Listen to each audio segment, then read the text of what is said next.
ఒకప్పుడు ఒక నౌక సముద్రంలో తీవ్ర తుఫాన్లో చిక్కుకుంది. ఆ నౌక పాడైపోయింది మరియు అందులోని ప్రయాణికులందరూ సముద్రంలో మునిగిపోయారు. కాని ఒక వ్యక్తి మాత్రమే దేవుని కృపతో ఎలాగో ప్రాణాలతో బయటపడి సముద్ర తీరానికి చేరుకున్నాడు. కొంత సమయం తర్వాత అతను మరల జ్ఞానం పొందాడు. కళ్ళు తెరిచి చూడగా తనను ఒంటరిగా ఒక నిర్జన ద్వీపంలో కనుగొన్నాడు. అతను లేవగానే దేవునికి ప్రార్థన చేసి, ఓ దేవుడా, దయచేసి నాకు సహాయం చేయు, ఏదైనా సహాయం పంపించు అని చెప్పాడు. రోజులు గడిచినా అతనికి ఎలాంటి సహాయం రాలేదు. అతను రాత్రిపూట తీరంలో నిద్రపోతూ గడిపేవాడు. మరుసటి రోజు మళ్లీ లేవగానే దేవునికి ప్రార్థన చేశాడు, కానీ సహాయం మాత్రం రాలేదు. కొన్ని రోజులు ఇలానే గడిచిపోయాయి. అప్పటికే అతను పూర్తిగా నిరాశ చెందాడు.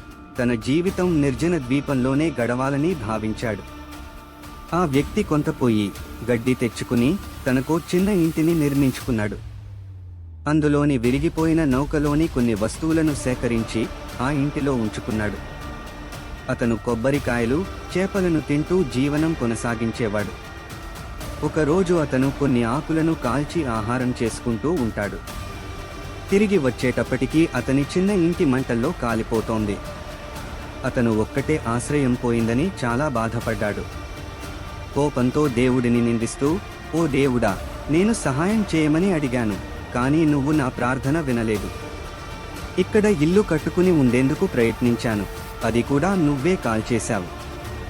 నువ్వు చాలా క్రూరుడు అని చెప్పాడు. అతను చాలా నిరాశతో దేవుడిని అర్ధరాత్రి వరకు నిందిస్తూనే ఉన్నాడు. తరువాత సముద్ర తీరంలో నిద్రపోయాడు. మరుసటి రోజు ఉదయం గట్టిగా విన్న శబ్దంతో లేచాడు. కళ్ళు తెరిచి చూడగా ఒక నౌక తీరానికి వచ్చింది. అతను తన కళ్లను నమ్మలేకపోయాడు. చివరకు తనకు సహాయం వచ్చినందుకు చాలా సంతోషంగా ఫీల్ అయ్యాడు.